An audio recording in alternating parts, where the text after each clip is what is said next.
चलिए बेटा, जैसे कि मैंने आपसे कहा था कि आज की क्लास में स्टार्ट करूंगा आपके सामने डिफरेंशिएशन, और मैंने कहा था डिफरेंशिएशन हमारा बहुत ही इंटरेस्टिंग टॉपिक है और इंटरेस्टिंग होने के साथ साथ में आपके लिए बहुत एसेंशियल भी है कि ये आपको बहुत अच्छे से सीखना भी है, क्योंकि without learning differentiation, without differentiation सीखे हुए आप मैथमेटिक्स में आगे, इनफैक्ट कैलकुलस में आगे प्रोसीड आप नहीं कर सकते। तो बहुत ही ध्यान से हम बहुत सिस्टम से स्टार्ट करेंगे अपने काम को।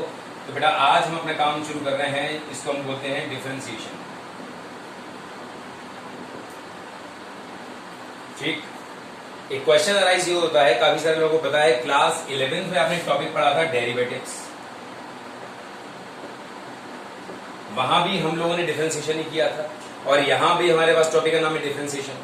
तो एक क्वेश्चन आपके दिमाग में जरूर आना चाहिए कि अगर हम डिफरेंशिएशन की बात करें और अगर हम डेरिवेटिव्स की बात करें तो दोनों वर्ड्स में क्या डिफरेंस है, कहां पे हमें डेरिवेटिव्स बोलना है, कहां पे हमको डिफरेंशिएशन बोलना है, ये दोनों बातों में डिफरेंस क्या है, ये समझना हमारे लिए बहुत ही जरूरी है। और एक्चुअल में उसके बाद हमको ये भी जानना है व्हाट इज डिफरेंशिएशन, डिफरेंशिएशन होता क्या है बेसिकली, ठीक, इसकी नीड क्या है, इसमें हम करते क्या है, ये हमको यहाँ पर समझना बहुत ही जरूरी है। अब ध्यान दोगे, मैं थोड़ा सा इसका बेसिक फंडामेंटल आपके सामने एक्सप्लेन कर रहा हूं, बहुत ध्यान से आप सुनोगे। मैंने कहा let y equal to F X be या फंक्शन। मैंने कहा अगर मेरे पास कोई फंक्शन है y equal to F X, ठीक, क्या हुआ इसमें ध्यान दीजिएगा थोड़ा सा। मैंने कहा आफ्टर सम टाइम, कुछ टाइम बाद क्या हुआ, y बन गया बेटा y प्लस डेल्टा y और fx बन गया हमारा f of x plus delta x। याद रखिएगा, हम ये मानते हैं कि कुछ टाइम के बाद चीजों में चेंजेस होते हैं, कुछ डिफरेंसेस आते हैं, ठीक। तो मैथमेटिक्स में अगर हम कोई फंक्शन की बात कर रहे हैं तो हमने ये माना कुछ टाइम के बाद y क्या बनेगा, y plus delta y। So you can say delta y is the change in y after some time, as well as जो हमारे पास ये x था, ये बेटा बन गया x plus delta x। So you can say delta x is the change in x after some time. कुछ time के बाद जो हमारा चेंज होगा x में, that is called delta x, ठीक। तो अगर बेटा हम यहाँ पे चेंज की बात करें कि हमें चेंज हुआ वो क्या हुआ, तो हमने क्या किया, final value minus initial value is equal to हो जाएगा f of x plus delta x और माइनस कितना हो जाएगा ये fx, ठीक है। यहां पर डेल्टा y हमारा आपस में कैंसिल हो गया, ठीक। दूसरी बात ये, गलती से भी ये मत सोचिएगा कि f को मैं अंदर पास कर दूं, f को पास कर दूं, f डेल्टा x हमारा इससे जो है कैंसिल हो जाएगा, fx से fx कैंसिल हो जाएगा, ऐसा यहां पर नहीं हो पाएगा। दिमाग में रहना चाहिए कि f को मैं अंदर पास नहीं कर सकता। f का मतलब क्या, फंक्शन, फंक्शन ऑफ x। भैया एक बात ये सोचो, कभी लिखा जाए sine of x plus Y, तो क्या हम इसको साइन x प्लस साइन में बोल पाते हैं?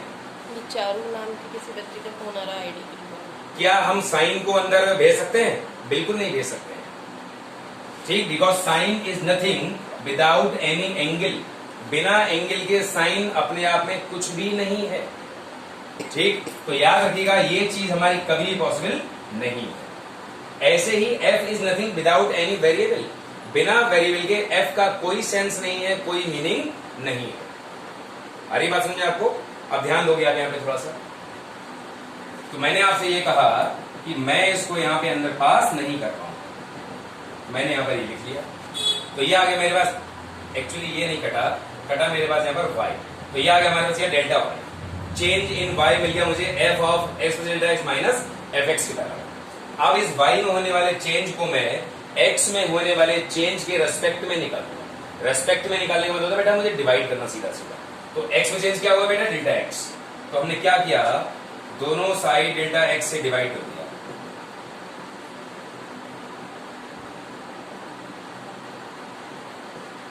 ठीक, बात समझ गए। और इसकी वैल्यू मैंने निकाली, डेल्टा x जो मैंने लिया है, मैंने मान ली डेल्टा x हमारा क्या है, टेंड्स टू 0। जो डेल्टा x है, this is a change in x which is very very much small, बहुत ही ज्यादा छोटी वैल्यू है, ठीक। तो लगभग क्या है, टेंड्स टू हमारी 0 पे। तो अगर आप थोड़ा सा ध्यान दो इसमें, अगर आप थोड़ा ध्यान दो, तो ये बेटा फंक्शन वही बन गया जो फार्मूला आपने किसमें पढ़ा था, डेरिवेटिव निकालने के लिए पढ़ा था, डिफरेंशिएबिलिटी में पढ़ा था आपने। क्या था, limit h tends to 0, f of x plus h minus F X upon h। भाई जब लिमिट को हम जीरो कर लिया करते थे तो क्या हो गया, F of X plus H minus F X upon H. ये एग्जैक्टली वही फॉर्मूला है, बस डिफरेंस क्या है, डिफरेंस ये है कि डेल्टा एक्स को मैंने यहाँ एच को मैंने डेल्टा एक्स नाम दिया हुआ है। अब थोड़ी देर के लिए आप यहाँ पर ये कह दोगे ये जो चीज है दिस इज कॉल्ड डेरिवेटिव, तो ये बोल दिया मैंने D Y upon D X equal to limit H tends to zero F of X plus H minus F X upon कितना आ गया, एच। तो यहां पर आप कह सकते हो डिफरेंशियबिलिटी में से हम लोग क्या निकालते थे, डेरिवेटिव निकालते थे। तो डेरिवेटिव निकालने के लिए हम जो फार्मूला यूज करते थे बेटा, वो फार्मूला हमने यहाँ पर आपके सामने डेराइव कर दिया। ये फार्मूला हमारा आया कहां से था, जो मैंने डिफरेंशियबिलिटी में यूज किया था। एक्चुअली डिफरेंशियबिलिटी से क्या मिलता था हमें, डेरिवेटिव, और यहां पर भी बेसिकली हमको बेटा डेरिवेटिव ही निकालना है। तो याद रखिएगा delta Y upon delta X when limit delta X tends to zero को मैंने क्या किया, D Y upon D X. अब थोड़ा सा आप ध्यान दोगे यहाँ पर कि मैं क्या कह रहा हूं आपसे। देखिए ये बेटा हो गया D upon D X of Y, मतलब क्या हुआ, मैंने वाई पर क्या किया, डी अपॉन डी एक्स को ऑपरेट कर। तो यहां पर ध्यान रखिए D upon D X is said to be, this is called differential operator.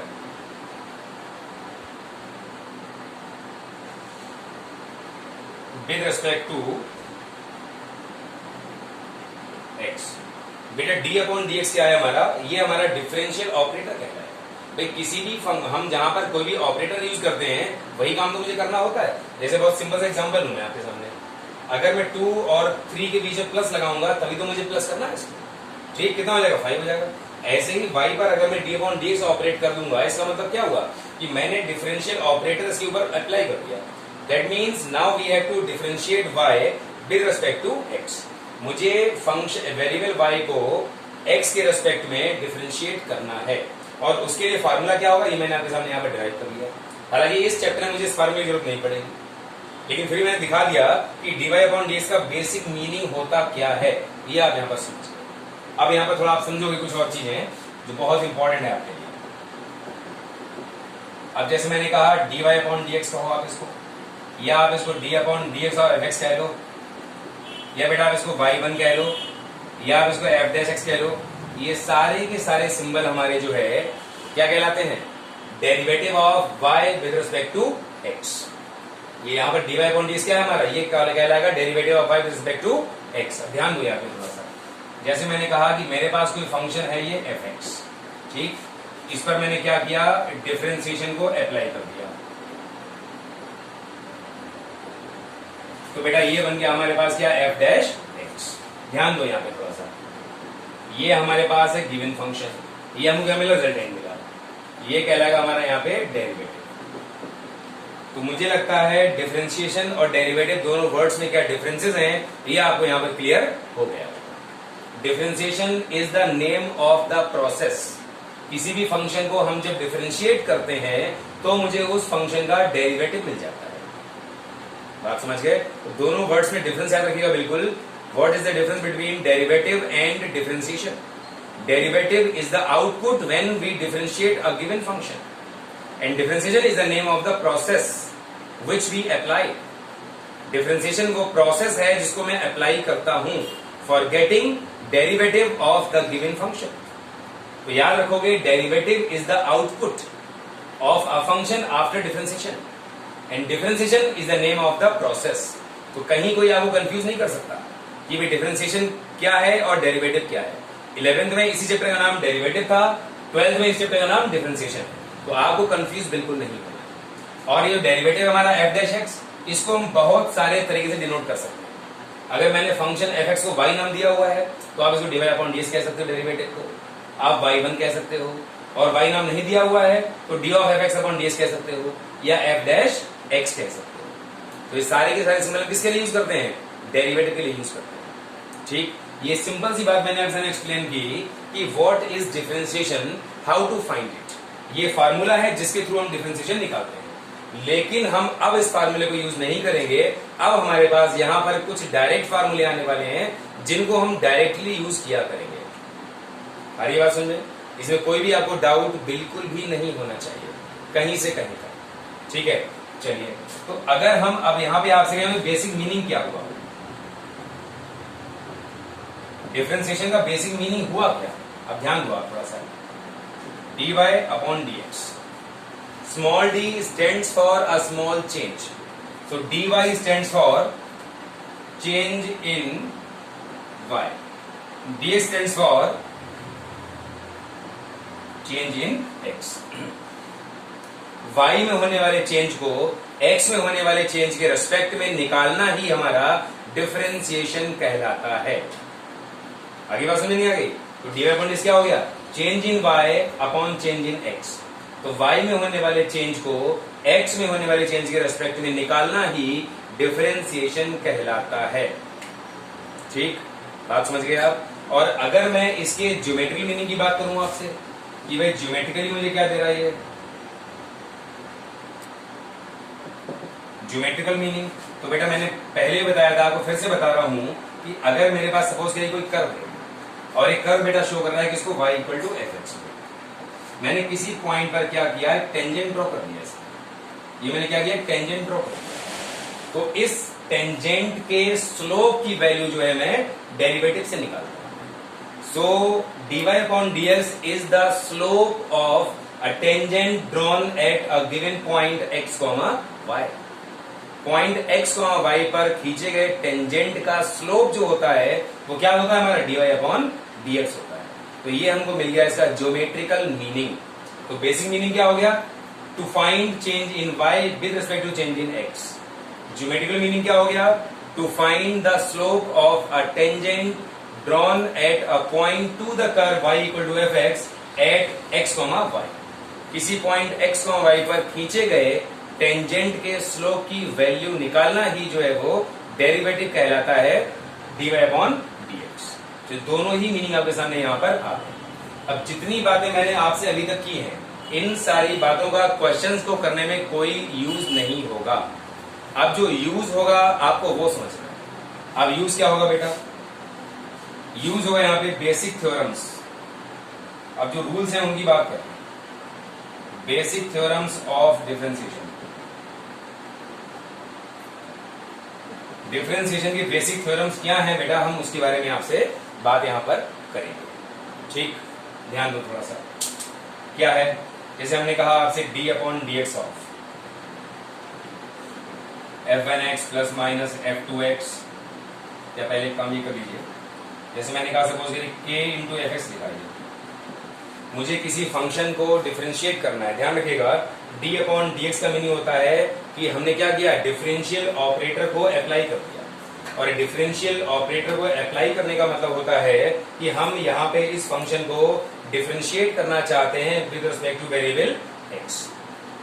अगर उस फंक्शन के साथ में कोई कांस्टेंट अगर मल्टीप्लाई हो रहा होगा तो हमें बेटा यहाँ पर क्या करना है, ये कांस्टेंट हमारा डायरेक्टली बाहर निकल आएगा, इसका डिफरेंशिएशन से कोई लेना देना नहीं होगा। तो क्या किया, ये रूल पहला आ गया हमारे पास कि अगर किसी फंक्शन के साथ प्रोडक्ट में कोई कांस्टेंट आ रहा है और मुझे उसको डिफरेंशिएट करना है तो हम उस कांस्टेंट को डायरेक्टली बाहर निकाल सकते हैं। ठीक, सेकेंड क्या है बेटा, इसमें सेकेंड है कि सपोज करिए मुझे सिर्फ कांस्टेंट को ही डिफरेंशिएट करना हो, तो बेटा कांस्टेंट का डेरिवेटिव क्या हो जाएगा, हमारा कांस्टेंट का डेरिवेटिव हो जाएगा यहाँ पर 0। ये आपको बिल्कुल अच्छी तरह याद रखना है कि किसी भी कांस्टेंट का डेरिवेटिव क्या होता है, वो 0 होता है।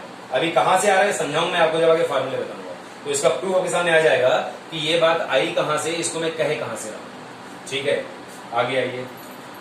मैंने कहा आपसे D upon D X of suppose करिए f1x plus minus f2x plus minus f3x plus minus equal to क्या होगा, इसमें डी अपॉन डी एक्स को मुझे अंदर पास ऑन कर देना होगा। अगर कई सारे फंक्शंस आपस में ऐड या सब्ट्रैक्ट हो रहे हों और मुझे ऐसी सीरीज ऑफ फंक्शन को डिफरेंशिएट करना है तो क्या करूंगा, मैं डिफरेंशियल ऑपरेटर को हर फंक्शन के साथ में पास ऑन कर दूंगा। तो बेटा ये जो वैल्यू बनेगी हमारी, ये बनेगी D upon D X of f1x plus minus D upon D X of f2x plus minus D upon D X of f3x plus minus and so on. तो यहां तक कोई खास बात बिल्कुल भी आपके सामने नहीं आई। ठीक, अब और आगे बढ़ेंगे। वैसे बेटा क्या होगा अब इसमें, अब आएगा यहां पर आपके सामने प्रोडक्ट रूल। ठीक है, प्रोडक्ट रूल नाम से ही लग रहा है कि हमें इसको प्रोडक्ट में यूज करना है। किसके प्रोडक्ट में? दो फंक्शंस या दो से ज्यादा फंक्शंस के प्रोडक्ट में। जब मुझे दो फंक्शंस या दो से ज्यादा फंक्शंस के प्रोडक्ट को डिफरेंशिएट करना होता है, ठीक है, तो मैं प्रोडक्ट रूल यूज करता हूं। When we have to differentiate the product of two or more functions, then we always use product rule. बात समझ गया? अब कैसे यूज करेंगे ये बात आपको बहुत ध्यान से सुननी है और समझनी है। हालांकि जितना मैंने आपको रूल्स बताए हैं या जो भी बात मैंने की है आपसे अभी तक, ये बातें आपने क्लास 11 में की हुई है, ठीक है।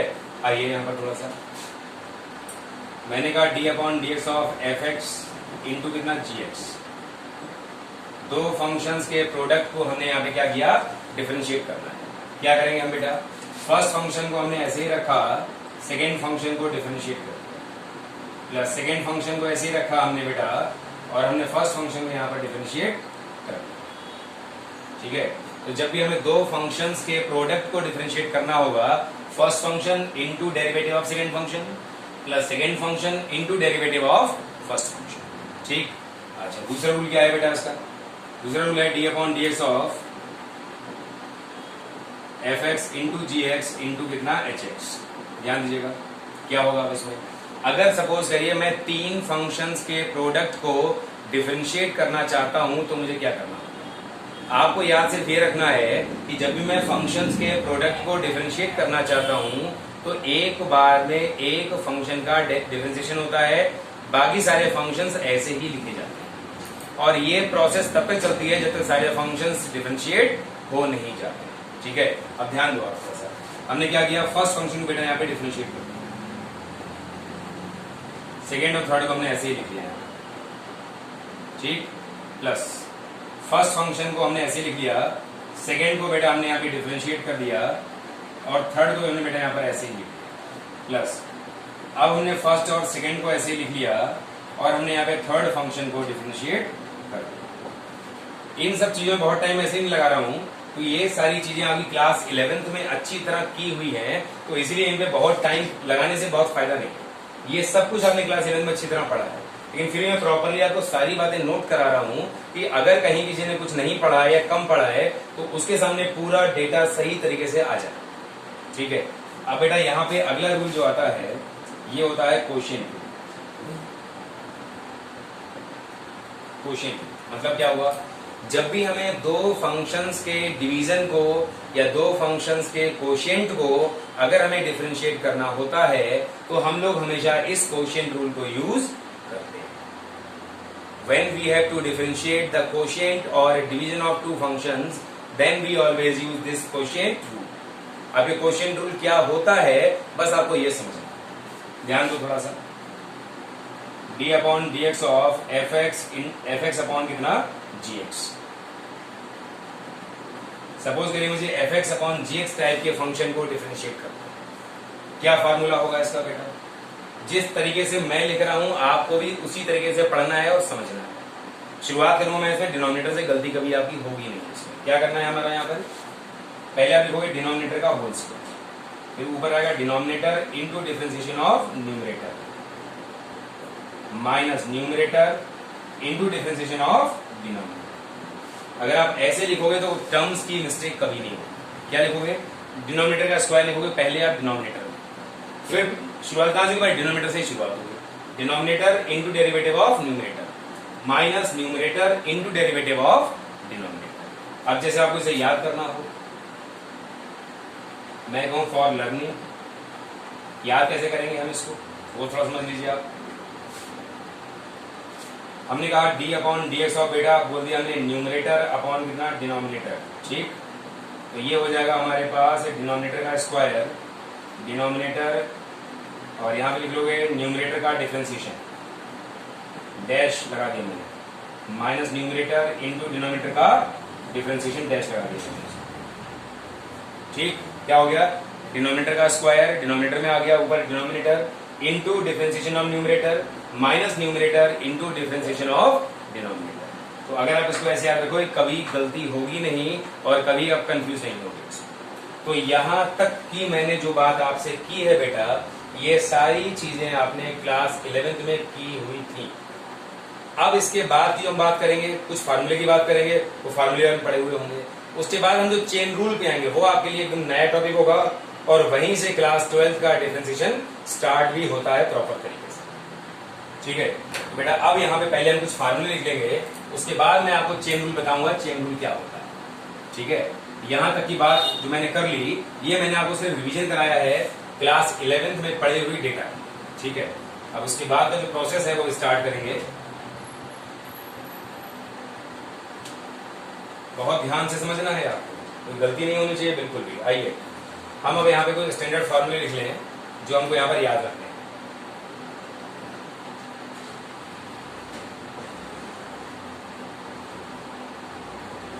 ध्यान दीजिएगा थोड़ा, क्या है स्टैंडर्ड फार्मूले। पहला d/dx (x to the power n). किसी भी वेरिएबल की पावर में कांस्टेंट अगर लगा होगा तो हमको ये वाला फार्मूला यूज करना है। क्या फार्मूला होता है ये फार्मूला होता है n(x to the power n-1). Class 11th में पढ़ा होगा आपने इसको, और क्लास 11th में आपने इसको फर्स्ट प्रिंसिपल से प्रूव भी किया। Differentiation by using first principle ये क्लास 11th में था, इसको हम फार्मूला डिराइव करने के लिए यूज करते थे। यहाँ पर हमको फार्मूले डिराइव करने का काम बिल्कुल नहीं करना है क्योंकि हम वो काम कर चुके हैं। यहाँ पे हम लोग डायरेक्ट फार्मूला ही यूज करेंगे और लेवल थोड़ा सा आपका यहाँ पर डिफरेंशिएशन का हाई होने वाला है। ठीक है, आइए सेकेंड फार्मूला d/dx (e to the power x). तो बेटा ये हो जाएगा e to the power x। और आओ बेटा d/dx (a to the power x), तो a to the power x log a हो जाएगा बेटा ये। ठीक है, और आओ बेटा इसको d/dx log x at the base e, तो बेटा होगा 1/x। फिर बेटा d/dx कितना log x at the base a, तो हो जाएगा 1/x log a at the base e, या हम इसको बोलते हैं 1/x log e at the base a। ठीक, और आइए बेटा इसको d/dx मैंने कहा आपसे sin x, ये होता था हमारा कितना cos x। फिर हमने कहा आपसे d/dx कितना बेटा cos x, ये था आपका माइनस का sin x। ठीक है, ये सारे फार्मूले जो मैं लिख रहा हूं इसमें कोई भी नई चीज नहीं है, कुछ भी अलग नहीं है, ये सब कुछ पढ़ा हुआ है आपका। फिर आ गया बेटा d/dx कितना tan x, ये हो जाएगा हमारा कितना sec square x। फिर आ जाएगी इसमें d/dx कितना cot x, बेटा ये हो जाएगा माइनस का cosec square x। फिर बेटा आएगा d/dx कितना sec x, ये आएगा sec x इंटू कितना tan x। फिर आएगा d/dx कितना cosec x, ये आएगा माइनस का cosec x into cot x। यहां तक के सारे फार्मूले आपने क्लास 11th में पढ़े हुए। ये लास्ट के हमारे पास 6 फार्मूले जो ट्रिग्नोमेट्रिक फंक्शन के डेरिवेटिव्स, इसमें आपको याद होगा कि ये वाला और ये वाला जो फंक्शन हमारे सी से स्टार्ट होते हैं ट्रिग्नोमेट्री में, उन सबके डेरिवेटिव क्या होते हैं? नेगेटिव होते हैं। और जो सी से स्टार्ट नहीं होते हैं उनके डेरिवेटिव क्या होते हैं? पॉजिटिव होते हैं। ये याद रखने का बहुत ही अच्छा तरीका है कि हम डिफरेंशिएशन में कहाँ माइनस लें, ट्रिग्नोमेट्रिक फंक्शन में कहाँ माइनस नहीं लें। सी से स्टार्ट होने वाले फंक्शन डेरिवेटिव नेगेटिव होगा और सी से स्टार्ट ना होने वाले फंक्शन डेरिवेटिव पॉजिटिव होगा। ठीक, तो अब इसके बाद जो हमारे पास और फार्मूले आने वाले हैं बेटा, वो आने वाले हैं इनवर्स ट्रिग्नोमेट्रिक फंक्शन के डिफरेंशिएशन डेरिवेटिव्स। आइए बेटा ये आएगा आपका 11th d/dx कितना sin इनवर्स। ये आपके लिए एक नया फार्मूला है जो आपको याद रखना है 1/√(1 - x²). और बेटा आगे बढ़ेंगे हम लोग, कितना cos इनवर्स x सेम रहेगा, बस माइनस लग जाएगा। फिर d/dx कितना tan इनवर्स x 1/1 + x²। ठीक है, d/dx कितना cot इनवर्स x माइनस का 1/1 + x²। सेम है, बस माइनस लग गया। और आगे बढ़िए, d/dx बेटा कितना sec इनवर्स x 1/(x) √ कितना x² - 1। एक और formula d/dx cosec inverse x same रहेगा, माइनस का 1/(x) × x² - 1। ये हमारा यहाँ पर 6 फार्मूले नए इंट्रोड्यूस हो गए आपके लिए क्लास 12, क्योंकि इनवर्स ट्रिग्नोमेट्रिक फंक्शंस आपने क्लास 11th में नहीं पढ़ा था, इसलिए आपने वहां पर डेरिवेटिव्स भी नहीं पढ़े। अब यहाँ पर पढ़ लिया है अच्छे तरीके से, तो यहाँ पर उसके डेरिवेटिव्स भी इंट्रोड्यूस हो गए आपके सामने। ठीक है, कोई परेशानी आपको इसमें नहीं होनी चाहिए, आई थिंक सो। ठीक है, चलिए बेटा, तो ये फार्मूले हैं जो आपको अच्छी तरह रटे होने चाहिए, बिल्कुल इसमें कहीं कोई डाउट किसी भी तरह का आपको नहीं होना चाहिए, बिल्कुल। ठीक है, चलिए अब हम थोड़ा सा आगे बढ़ेंगे इसमें। ये जितनी भी चीज हमने पढ़ी है सब क्लास 11th वाली पढ़ी है। ये 6 फार्मूले बस नए आए हमारे पास। अब जो इसके बाद चेन रूल नाम का जो एक वैल्यू आपके सामने आ रही है, वो चेन रूल क्या होता है, कैसे उसको हम अप्लाई करते हैं, ये बिल्कुल नई और बहुत ही इंटरेस्टिंग चीज आपके लिए डिफरेंशिएशन। क्लास 12th का डिफरेंशिएशन पूरी तरह चेन रूल पर ही बेस्ड है, जो हमको अच्छी तरह याद रखना होगा। ठीक है, बात समझ आ गया आपको? चलिए, तो थोड़ा सा हम यहाँ पे चेन रूल के बारे में बात कर लें आपसे कि चेन रूल क्या होता है और कैसे हम उसको यहाँ पर यूज करते हैं या अप्लाई करते हैं।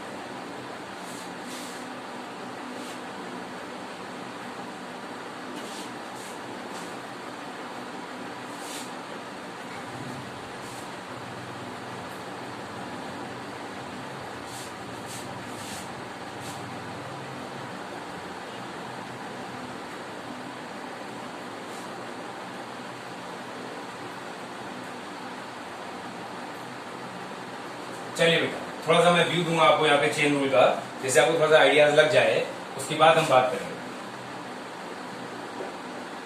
Chain rule for differentiation. ठीक, या हम इसको कह सकते हैं डिफरेंशिएशन ऑफ अ फंक्शन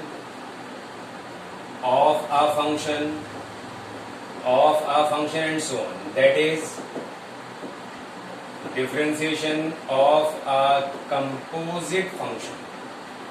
आप इसको यहां पर ऐसे भी कह सकते हो। कुल मिला के हम यहां पर फंक्शन के फंक्शन को डिफरेंशिएट करेंगे। तो जब फंक्शन के अंदर फंक्शन, उसके अंदर फंक्शन होता है, तो ऐसी फंक्शंस को हम लोग कंपोजिट फंक्शंस कहते हैं। ये चीज मैंने आपको फंक्शंस में बता चुका हूं।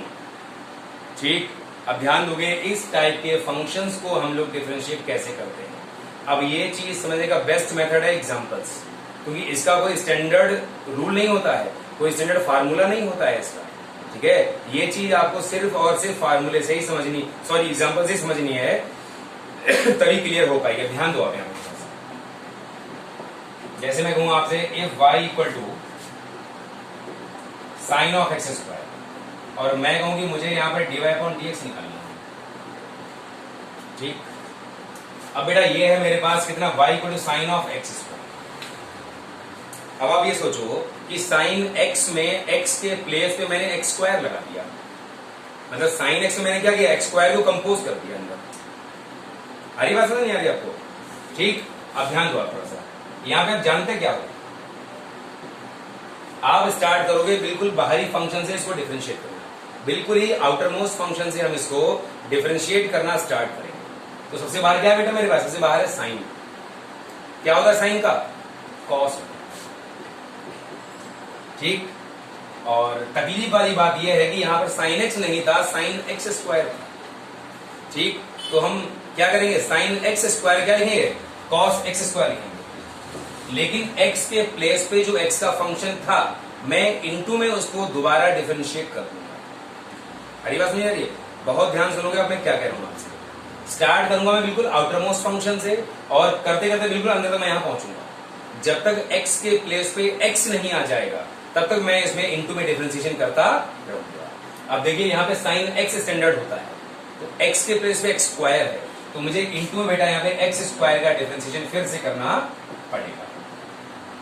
ध्यान दो, एक्स स्क्वायर को डिफरेंशिएट करने के लिए एक्स की पावर एन वाला फार्मूला क्या हो जाएगा, 2 इंटू एक्स। तो ये बेटा इसका रिजल्ट हो गया। बहुत सारे एग्जांपल ले रहा हूं, बिल्कुल क्लियर कर दूंगा आपको, डाउट बिल्कुल बचेगा ही नहीं आपके लिए। अब जैसे मैं कहूं आपसे, सपोज करिए y equal to sine square X, और मैं कहूं कि भाई आपको यहां पर क्या करना है, dy अपॉन dx निकालना है।